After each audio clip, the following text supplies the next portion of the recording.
Greetings all, D&disability, coming at you with my next section, acceptance or rejection of disabilities. To those of you that have seen this video series thus far, thank you. Feel free to like, subscribe, keep spreading the word, share, that matters. To those of you, welcome.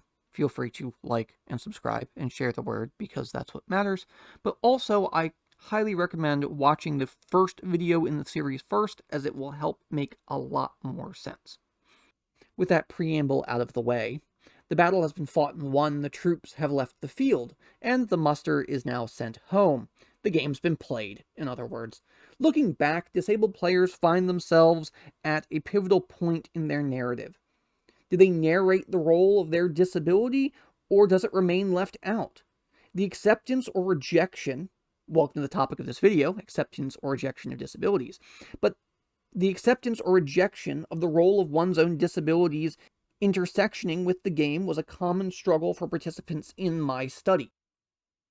In a player's views of the game, their character in and out of game experiences, the liminal space the players occupy while playing, and their experiences with the community as a whole to some degree. The acceptance or rejection of one's own disabilities intersecting with the game was a common struggle for participants in my study.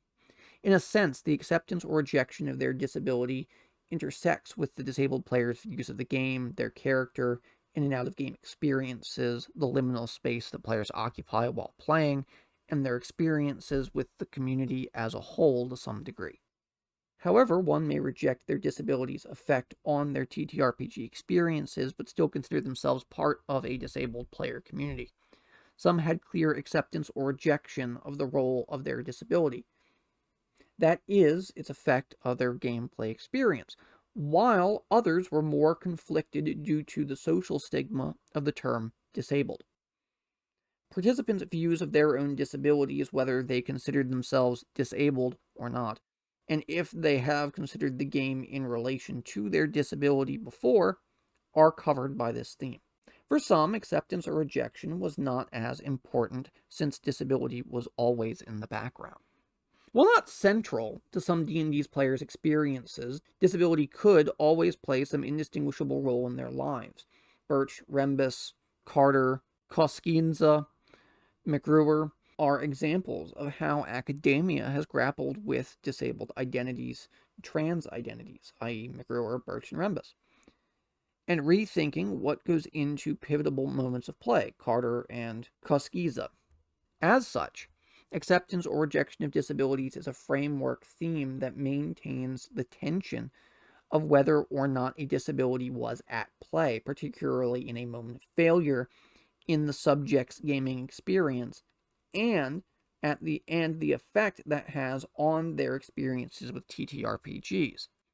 As an identity, disability can be one pushed upon the disabled player if it is visible, but equally so if it is invisible.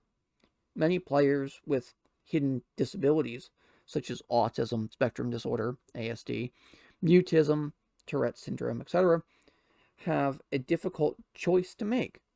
They must choose whether to disclose their disability. Acceptance or rejection of their disabilities also determines whether their acts of coping are solitary or aided by the group, and either choice reflects their greater agency. The players sit around the table listening to their DM describe an ancient megalithic structure. One player, Bree, has lost focus after the first sentence and proceeds not to hear the rest of the description. Mentally checking in when she's called upon, and I quote, "I do get really spacey and stuff sometimes. I disassociate, so sometimes I can't make it through a complete session," end quote. And the DM takes an extra minute to re-explain the situation. Bree accepts that her disabilities, particularly, and I quote, bipolar and anxiety and borderline personality disorders, end quote, affect her gameplay and the play experience of others. She often requests details to be repeated or given in as short a means as possible. Many others see their disabilities playing a minor role, a distraction here, maybe leading to a poor judgment call due to fatigue or refusing to believe that their dyslexia impeded their ability to do math after adding up the weight of carried items on their character sheet for the third time in a row. While seemingly not a big deal, the act of acceptance or rejection of one's disabilities and all the connotations that come with it was a recurrent theme in both the questions of the research and the answers provided. Additionally, the act of admittance is a public one. Whether disabled players choose to disclose their disability at the table or admit its role in the interview is linked to both their acceptance of disabled player group and their own internal identity.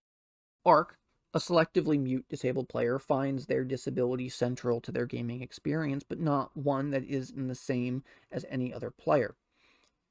The, quote, goals of Ark's view are very different for her than other players. Those goals are self-improvement and self-reflection.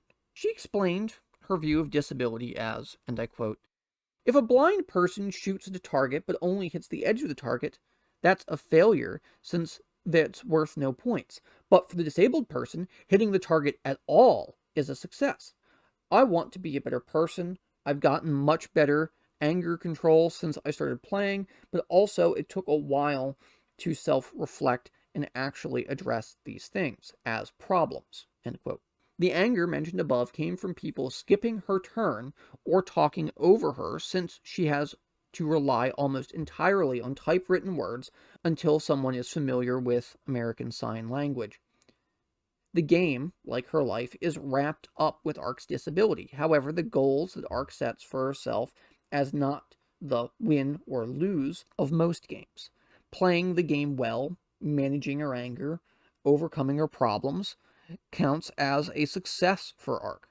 For the disabled player, the goals of the game are sometimes different. Whether player disability interferes with the achievement of player goals, such as if they were successfully coping and overcoming with their disabilities and maintaining their player community with minimal disability interference, places the acceptance or denial of one's disability as both the cause and effect of disabled player agency and methodology. Neon's account of her disabled player experiences made the subconscious experience of her disabilities apparent. She listed herself as having, and I quote, let's see, anxiety, depression, PTSD, and, I'm on the spectrum. DID, dissociative identity disorder, end quote. Among other complications, she enjoys role-playing because, and I quote, it's real easy for me to slip into character, because, I mean, it's essentially my alter, end quote. By alter, Neon is referring to an alternative identity, a mental split that deeply affects her game experience. While discussing a traumatic in-game character event, Neon made the split-stroke dual personality relationship to the game clearer.